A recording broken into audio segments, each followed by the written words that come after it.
Hello students, मैं doctor Sangeeta Mathur, associate professor political science, LBS government college Kotputli. आज MA final के students को 7th paper अनुसंधान पद्धति पढ़ाऊंगी, जिसमें हमारा आज का जो टॉपिक है वो अनुसंधान के संदर्भ में जब हम गहन शोध करते हैं तो व्यक्तिवृत्त पद्धति का कैसे प्रयोग किया जाता है वो हम देखना चाहेंगे, यानी केस स्टडी मेथड आज हम देखेंगे।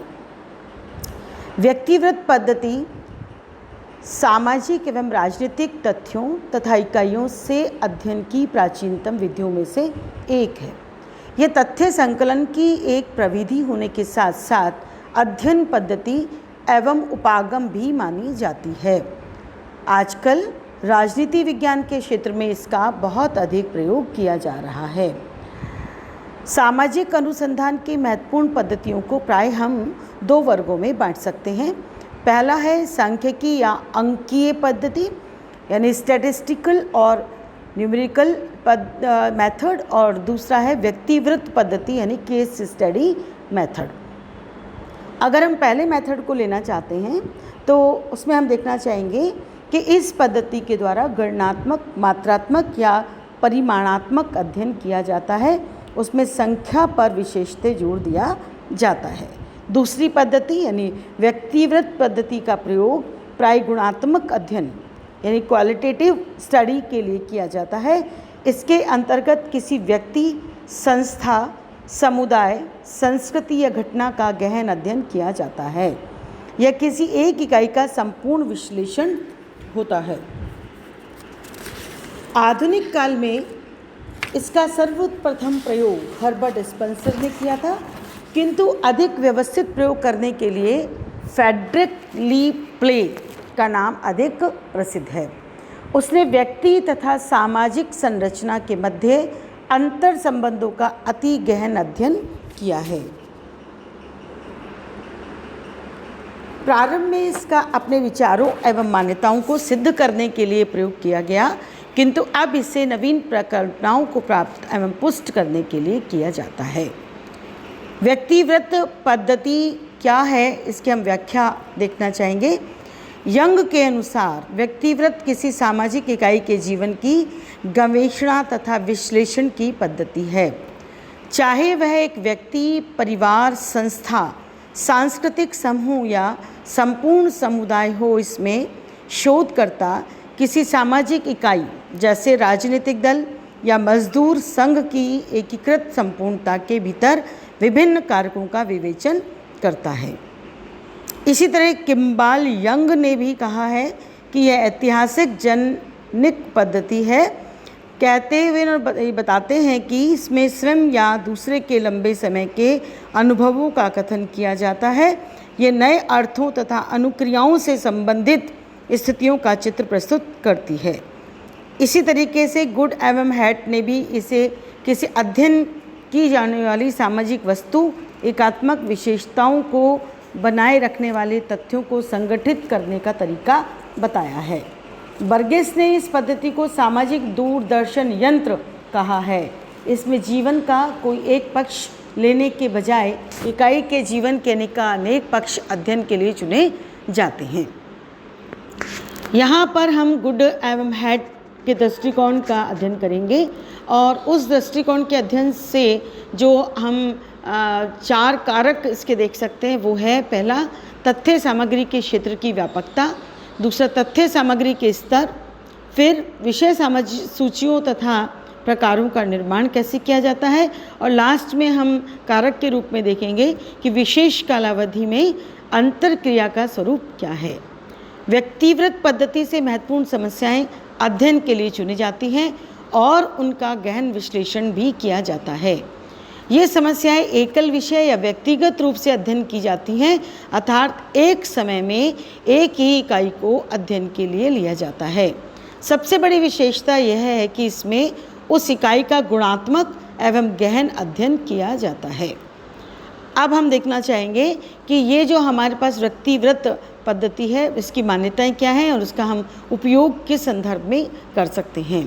जो शोधकर्ता किसी एक इकाई का गहन एवं विस्तृत अध्ययन करते हैं, उनकी इस पद्धति के विषय में कतिपय कुछ मान्यताएं होती हैं।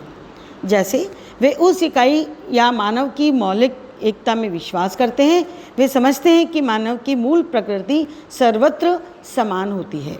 इसी तरीके से वो मानते हैं कि इसे समय तत्व का आयाम कहते हैं और का कहना है कि ऐसे अध्ययन एक लंबी अवधि को लेकर चलते हैं।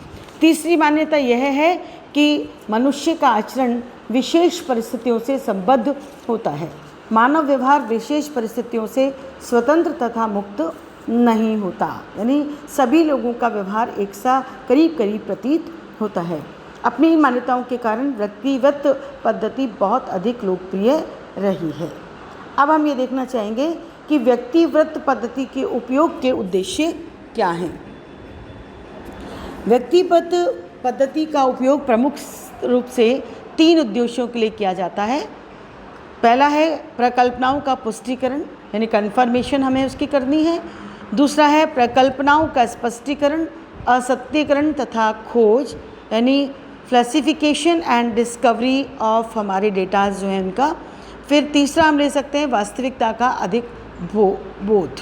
अगर हम पहला उद्देश्य देखना चाहें कि प्रकल्पनाओं का पुष्टिकरण, हम क्या उसके अंतर्गत देख सकते हैं, हमारा उद्देश्य क्या हो सकता है, वो है कि जब पहले से ही स्थापित प्रकल्पनाओं का पुष्टिकरण करना होता है तो सामान्य या औसत व्यक्ति विषय लिए जाते हैं। इस सामान्यता का निर्धारण निश्चित मानकों के आधार पर किया जाता है।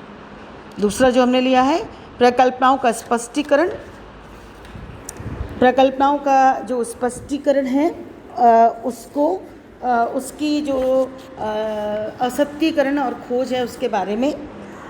इस उद्देश्य की पूर्ति के लिए असामान्य निषेधात्मक व्यक्तिव्रत लिए जाते हैं। इनके द्वारा शाश्वत प्रस्तावनाओं को असत्य या मिथ्या सिद्ध किया जाता है। प्राय समाज विज्ञानी या शोधक आच्छादक विधि प्ररूप, यानी कवरिंग लॉ मॉडल का प्रयोग ढांचा खड़ा करके ऐसी शाश्वत प्रस्तावनाएं तैयार करते हैं, किंतु यह कार्य प्राय निषेधात्मक मामलों को ध्यान में रखकर बिना ही उसका ध्यान नहीं रखा जाता है, उसके बिना जल्दबाजी में ये किया जाता है। लिंड स्मिथ, क्रेसी आदि की शोध रचनाओं की इसी कारण आलोचना की गई है।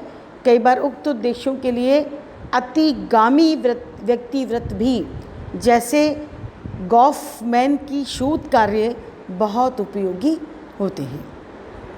तीसरा हमने जो उद्देश्य लिया है वो है वास्तविकता का अधिक बोध। इसमें हम कह सकते हैं कि जो शोधकर्ता सांख्यिकी पद्धतियों अथवा अधिक संख्या की दृष्टि से महत्वपूर्ण शोध कार्य करने में रुचि रखते हैं, उनको भी ऐसे ही व्यक्तिव्रतों पर निर्भर रहना पड़ता है, अन्यथा उनके संख्यात्मक शोध बेकार हो जाते हैं। उनसे व्यक्ति विषयों की विविधताएं, संदर्भ, गहनता आदि का पता नहीं चलता। इन अध्ययनों का उपयोग प्रकारणाओं को बनाने मात्र में ही नहीं, अपितु उद्विकासात्मक, प्रकारणा मतलब टाइपोलॉजीज और उद्विकासात्मक का है इवोल्यूशनरी, तथा संरचनात्मक प्रकारात्मक सिद्धांतों का परीक्षण करने में भी इसका प्रयोग किया जा सकता है। इस प्रकार हम इसके उद्देश्यों को देख सकते हैं कि वास्तव में किस तरीके के उद्देश्यों की पूर्ति हम व्यक्तिव्रत अध्ययन के माध्यम से कर सकते हैं। वास्तविकता यह है कि राजविज्ञान में व्यक्तिव्रत अध्ययनों की अधिक आवश्यकता है। राजनीतिक तथ्य, घटनाएं, व्यक्तित्व आदि गुणात्मक अधिक होती है और गणनात्मक कम। इनकी विविधताएं अपरिमित होने के साथ साथ महत्वपूर्ण हैं, इसलिए सांख्यिकी पद्धति को एक सीमा से ज़्यादा महत्व नहीं दिया जाना चाहिए। राजनीतिक इकाइयों का अधिक से अधिक मात्रा में व्यक्तिव्रत अध्ययन किया जाना चाहिए। यानी व्यक्तिव्रत अध्ययन को हम हमारे राजनीति विज्ञान या समाज जो विज्ञान है उसमें हम उसकी इम्पोर्टेंस को देख सकते हैं और उसको हम अपने आप में एक महत्वपूर्ण दर्जा भी दे सकते हैं। अगले वीडियो में हम लोग व्यक्तिवृत्त अध्ययन का अभिकल्प और जो कार्यविधि है उसको देखेंगे। उसी तरीके से व्यक्तिवृत्त अध्ययन और सर्वेक्षण में क्या डिफरेंस है वो देखेंगे।